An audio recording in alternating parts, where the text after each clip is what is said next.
Պայթյունավտանգ իրավիճակ էկոպարեկայինում։ 40 աշխատակից պատրաստվում է հեռանալ դատվելու վտանգից։ Իշխանություն լրատվականը գիշերը սկանդալային տեղեկություններ է ստացել էկոպարեկային ծառայության ներսում տիրող իրավիճակի, Տավուշի անտառներում ենթադրյալ զանգվածային ապօրինի ծառահատումների և հնարավոր կոռուպցիոն սխեմաների վերաբերյալ։ Եթե աղբյուրի փոխանցած տեղեկությունները ճիշտ են և եթե Հայաստանում կա արդարադատություն, ապա էկոպարեկային ծառայության պետ Վլադիմիր Կիրակոսյանը նվազագույնը պետք է ազատվի աշխատանքից, իսկ հոդվածում ներկայացվածը պետք է ստուգվի իրավապահ մարմինների կողմից։ Իշխանության աղբյուրը գրել է.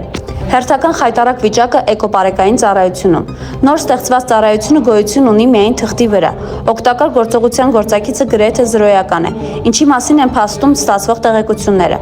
Առավել խայտառակ վիճակ է տիրում Տավուշի մարզի Բերդ համայնքի անտառային հողերում, մասնավորապես Արծվաբերդի տեղամասում, որտեղ նախկինում եղած անտառներից միայն թփեր են մնացել, ապօրինի ծառահատումները գերազանցել են նույնիսկ 90-ականների ցուցանիշները։ Ծառերի նման սպանդ նախկինում երբեք չի եղել, կտրված ծառերի քանակը անցնում է մի քանի հազարը։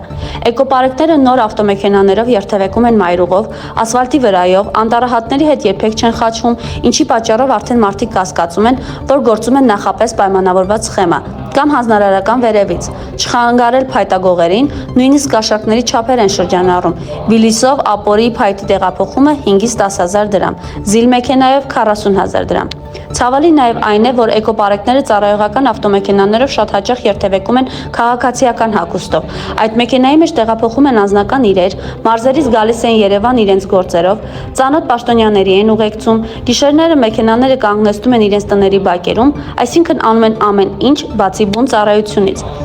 Այս տեսարանը նմանվում է համակարգային կոռուպցիայի վատ ժամանակների, իսկ ծառայության ղեկավարը իրեն երևակայած ման է գալիս։ Սիրում է հատուկ դիմակավորման և իր անձի մեծարման արարողություններ, փարոսիկներով մեքենաների ուղեկցումներ և այլ ֆիքստուլ տեսարաններ, պոռոտախոս ժողովներ ու ելույթներ։ Սակայն գործնականում գուցե հենց ինքն է կոռուպցիայի պարագլուխը։ Միայն Տավուշի մարզից շուրջ 40 աշխատակից պատրաստվում է ազատվել աշխատանքից, հասկանալով, որ առկա է դատվելու վտանգ, իսկ մնացածը օրեն անցկացնում և փաստացի գործ չեն անում անտառները թողնելով թալանի։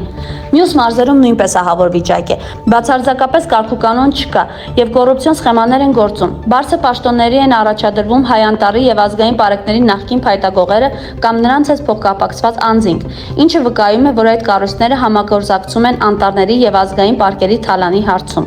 Նույնիսկ էկոպարեկային ծառայության ինտերնետային կարգի էջերի ուսումնասիրությունից ակնհայտ է դառնում, որ այդ մարմինը ոչ մի ձեռքբերում չունի, հանրության սպասելիքները չի արդարացնում, զրոյական մակարդակ մարզերում ստվերային բիզնեսը, բնության սպանդը շարունակում է մնալ մարզային լավ տղեր քիչ շաքերտներում և նրանց հետ փոխկապակցված չինովնիկների ձեռքում։ Բարձր պաշտոնների նշանակման հարցերը լուծում են հենց այդ մարդիկ։ Հայաստանի իրավապահները ԱԱԾ-ն լավ տեղյակ է այս ամենից։ Հետաքրքիր է, զեկուցել են Նիկոլ Փաշինյանին։ Իշխանություն լրատվականը հետևողական է լինելու։